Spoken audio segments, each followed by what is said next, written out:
If you want to learn I-Ching, or interested in Chinese philosophy, or want to discover the ultimate secret of the universe, you have to know what is Yin and Yang. Now, you don't have to know Chinese. It doesn't matter what kind of education or background do you have. Doesn't matter how old are you or where you come from. After this video, you will know everything about Yin and Yang. Now, hopefully, this will give you different perspective into the way you see your life. Now, let's get started.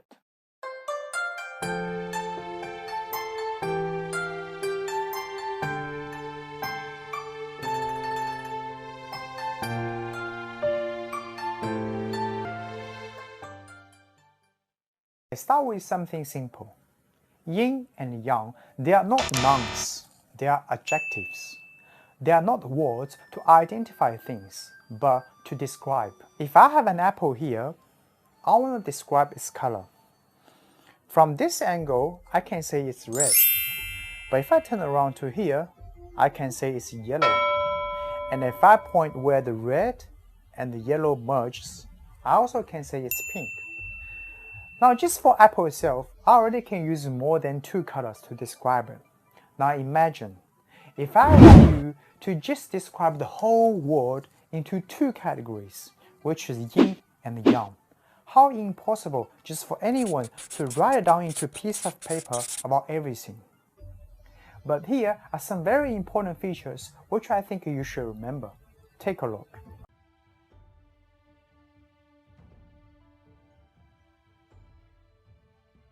Obviously, Yin and Yang are opposite to each other. At this point, if you can understand, the whole world is made by these two conflicting energies, which we like to call Qi. Congratulations, you only have 2/3 to go. Now here comes the twist. I can also say Yin is Yang and Yang is Yin. Wait a minute, you just said Yin and Yang, they are opposite to each other. How come now they are equal to each other? Let me explain. By saying this, I actually apply two meanings. First, Yin has a bit of feature of Yang in itself, and the Yang has a bit of feature of Yin in itself. Second, Yin can sometimes turn into Yang, and the Yang can sometimes turn into Yin. Here are some examples so you can better understand. Sun is the most representative feature of the Yang. It is hot, round, and bright. But guess what? Even in such an extreme instance, there's still Yin inside of the sun, which is called sunspot. How about Moon? Moon is often considered the most representative feature of the Yin. It is cold, uneven, and dark. Dark? Well, since the moon can't emit its own light, moonlight is actually sunlight that shines on the moon and bounces off. And this is actually what the yang part of the moon. Another typical example is a male and a female. Somewhere in your life, you must have encountered or heard someone who is male but behaves like a female, or a female behaves like a male. But how about yin and yang are exchangeable? Just like good people can become bad, bad people can also become good if their intention changes. In the end of the day, sun is still the sun, moon is still the moon, and the gender won't easily change. All you need to understand is, there's nothing in the world which is 100% yin or 100% yang, just like there's no 100% good or bad people. 1/3 to go. Now this is the final and probably the hardest part of this video. Now I'm saying 1 is equal to, and 2 is equal 1. Stop right there, Yan. That doesn't make any sense. First you say yin and yang, they are opposite to each other. And then you say yin and yang, they are equal to each other. But now you're saying 1 is equal to, which a 3-year-old kid is probably laughing at me right now. Just hear me out on this one. I'll explain to you as usual. I have a chopstick here, which is 1 at the moment. Now let's say if I snap this into half, which becomes 2, right? But what can I do to bring it back to 1 again? I can either just simply sticky tape it, or maybe glue them back together. But what does that tell us? The whole world is just like this chopstick.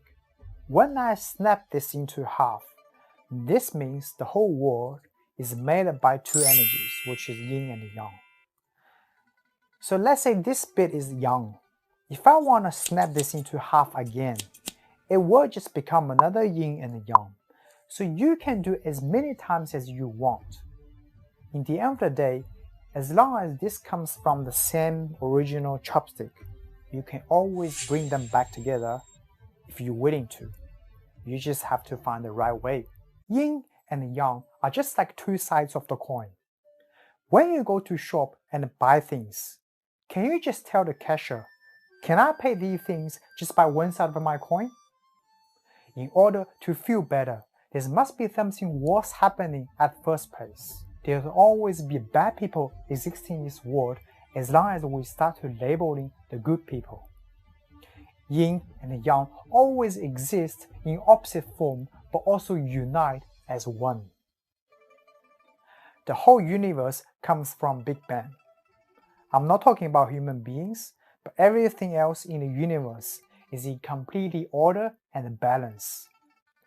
There must be something in common about them to share in order to achieve this highly peaceful and harmonious state. And the answer is Yin and Yang.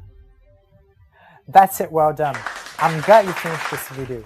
If you found this helpful, please share to the others and please consider to subscribe to my channel. Now before you go, I have one question for you to see whether you understand Yin and Yang. Now if you want to achieve something, you have a goal and you also have a plan. So in these circumstances, what is Yin and what is Yang? Is the goal is the Yin or the plan is the Yin? Or the goal is the Yang or the plan is the Yang? Now if you know the answer, please leave your answer in the comment section. And I will see you in the next one. Bye.